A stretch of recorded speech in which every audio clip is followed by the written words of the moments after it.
Square brackets. I call them square brackets. They're just brackets, but for some reason, a lot of people call parentheses brackets. I don't want there to be confusion because when it comes to grammar, the two pieces of punctuation, the parentheses, the rounded brackets, and the traditional brackets, the squared brackets, do have different functions. They're typically used interchangeably in math, but in grammar, they have very specific functions that we're going to go over today. In this context, we want to ask a key question, that is, when should we use the square brackets? Short answer, whenever we need to change something inside of a quote. That said, there's 4 contexts where we do that for errors that are in the material we're quoting. When we are writing from a different perspective than the quote is, and the two are tied together within a clause, for the purposes of clarity, particularly when there's pronouns that are taken out of context and that don't have what we call antecedents. And finally, for expletives, aka swear words and or vulgarities. First, we're going to take a look at errors. And the question is, when do we use them in the context of errors? And sometimes a source material that we're citing has a grammar or spelling mistake in it. This leaves us with 2 options. Option number 1, correct it. Option number 2, leave it. Now, the problem is if we correct it or if we leave it, what happens is we either change the source material or it might look like we have misquoted something and we've created a mistake. So let's take a look at how we're going to put both of these options into practice using brackets. This happens a lot in music, so we're going to use a few celebrated grammar mistakes from famous songs. Let's start with Lady Gaga, who in her popular top 40 hit Bad Romance wrote, "You and me could write a bad romance." Now, the problem with this, of course, is that when we're talking about ourselves as the subject, we're supposed to say I and not me. So it shouldn't be you and me could write a bad romance. It should be you and I could write a bad romance. In our first option, which is to correct it, we simply write you and I could write a bad romance. But because we've changed the word me to I, we put brackets around it. We've corrected it so it's not grammatically correct, but we've changed the source material within the quote. So we put those brackets around it. Alternately, option 2, we could write you and me could write a bad romance. Now, next to the word me, which is the grammatical issue here, we put in brackets the Latin word sic. Now, in most citing referencing styles, if we have a foreign language word such as Latin, we will italicize it, hence why the word sic is italicized. And the word sic roughly translates to so, like so it is, right? And what we're saying when there's a grammatical mistake in a source material, we leave it in and write sic after it is that mistake is in the source text. It's not us misquoting something. Folk singer Bob Dylan, born Robert Zimmerman, infamously in his song Lay Lady Lay, used the incorrect verb here. Lay Lady Lay is technically incorrect. It should be lie lady lie, as in lie in bed. So what are we going to do about this? Well, first option, we correct Bob Dylan's writing. Bob Dylan, winner of the Nobel Prize for Literature. Guess they'll give that award to anybody here. Anyways, we could just simply write lie lady lie across my big brass bed.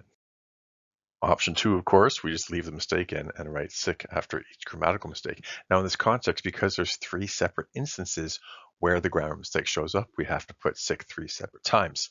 And it is Bob Dylan's fault that so many people use that in the wrong context because the song was so immensely popular. It's become a reference point in language for how to use that verb in that verb form in that context. But language is not static. It is continuously growing phenomenon. So I guess he's made that incorrect use more common and therefore conceivably correct. Who are you going to call? Ghostbusters. But the problem here is the subject is you. You are going to call. And who is therefore an object. And when who is an object, it's not who, but rather whom. So it should be whom are you going to call? Now, for correcting this quote, we're going to simply write whom are, and we'll put that in brackets to indicate, hey, we have made a correction here. This is not in the source material. Or option 2, who are you going to call with sic after the word who to indicate that, yes, we recognize there's a grammar error here, but It's in the source material. It's not our fault. Finally, I feel good. The problem is good in this context should be the adverb well. First option, I feel well, in brackets, correcting James Brown's infamous and celebrated grammar error. Option two, we leave the grammar error in and say, I feel good, sick, which does make it a little ironic because if you're feeling good, you shouldn't feel sick as well. But we'll leave the bad puns for another day. Perspective. We also use brackets when we're changing perspective in a quote. When quoting people who use first person perspective, you can sometimes end up creating an inconsistent perspective when the perspective of your sentence and their quote share the same grammatical context. Let's first take a look at a quote where the writer or speaker is using first person perspective. We got Freddie Mercury here from the Queen song Under Pressure, featuring David Bowie, of course. Pressure pushing down on me. Me is his perspective, of course, and it's first person perspective, so we have that first person pronoun. When somebody's writing about this quote after, let's say, Freddie Mercury did an interview, we might say, in a recent interview, Freddie Mercury said, pressure is pushing down on me. Here we have Freddie Mercury in third person, and then me, which is in first person. However, these two different perspectives of Freddie Mercury are sharing the same grammatical context and therefore should be from the same perspective. If we say me in the second instance, it might sound like Freddie Mercury said the person being interviewed had pressure pushing down on them. So we need to correct this and make sure that these two perspectives of Freddie Mercury are consistent within that same grammatical context. In a recent interview, Freddie Mercury said, pressure is pushing down on him. Now, in that context, Freddie Mercury and him are both in third person perspective, so the reader's clear. Now, there is another way to handle that, and that is to kind of separate these two into different grammatical contexts, perhaps with a colon to show a shift from one person's perspective to another person's perspective. In a recent interview, Freddie Mercury outlined how celebrity feels, colon. Now we're shifting into a different perspective and we're summarizing what Freddie Mercury said. Pressure is pushing down on me. Now it's perfectly fine to use the two different perspectives, third and first person, because they have two separate grammatical contexts. We also will sometimes use brackets to change a pronoun in a quote to provide clarity. So when we are quoting a passage with a pronoun, but it doesn't include the antecedent, it creates confusion. But let's understand first what the antecedent is and what it looks like in the context of an example.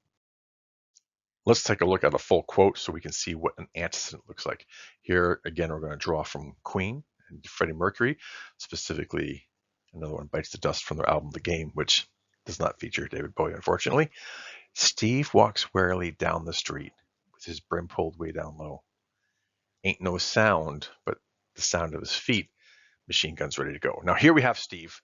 This is the antecedent, right? So when we have the pronouns his and his later, which aren't technically pronouns, they are possessive adjectives, but they're kind of like pronouns in this context. We know that Steve is the antecedent and that his refer back to Steve because we have that antecedent. Now, if we quote the latter part of this passage, but we don't include Steve's name in the quote, then it will be unclear to the reader whom is being referred to with the pronouns his or the possessive adjectives his. Even so, I have no clue who Steve is in this context, so maybe I should do some research on the background of the lyrics, but the rest of the song seems to be a breakup song and it makes no sense to have this random Steve dude mentioned walking down the street.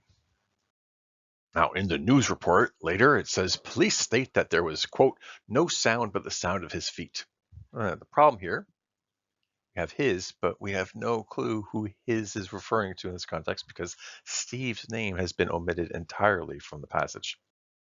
In this context, what we want to do, if we're not using the full quote, is either introduce Steve as an antecedent in the sentence or simply change the pronoun or possessive adjective in this context to include that person's name. Police state that there was no sound but the sound of bracket Steve's feet, close bracket after Steve's, because we've changed that possessive adjective in this context to the person's name with the apostrophe S. We want to make sure that we illustrate to the reader that we've changed that part of the quote In this case, it's for clarity. And finally, we will use the brackets when we're removing expletives. So sometimes texts that are being quoted include expletives, aka swear words or vulgarities, that are inappropriate for some audiences. So, for example, news sources don't typically include vulgarities because they're for general audiences. So, if somebody's reporting on a dialogue shared in Parliament one day, they might say that Prime Minister Pierre Trudeau told a member of Parliament to go bracket fuddle, close bracket, his bracket duddle, close bracket. Now, in this context, and this actually happened, our prime minister at the time, Pierre Trudeau, and this is way back in the 1970s, told a member of parliament to go do something to himself. And while the word wasn't fuddle, it certainly did start with an F. Now, typically, though, if expletives are being removed, we don't actually replace it with a different word, although that sometimes does happen to maintain the clarity or intent of what was said. Usually we just put the word expletive.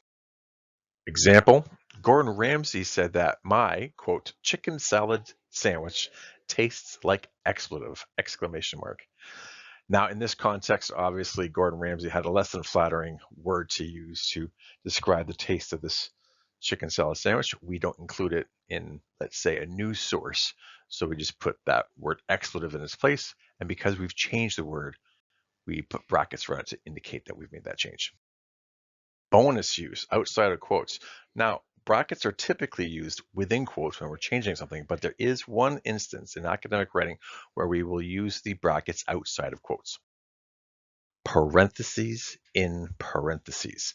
Sometimes two pieces of parenthetical information, those rounded brackets we were talking about earlier, are placed side by each. They go consecutively.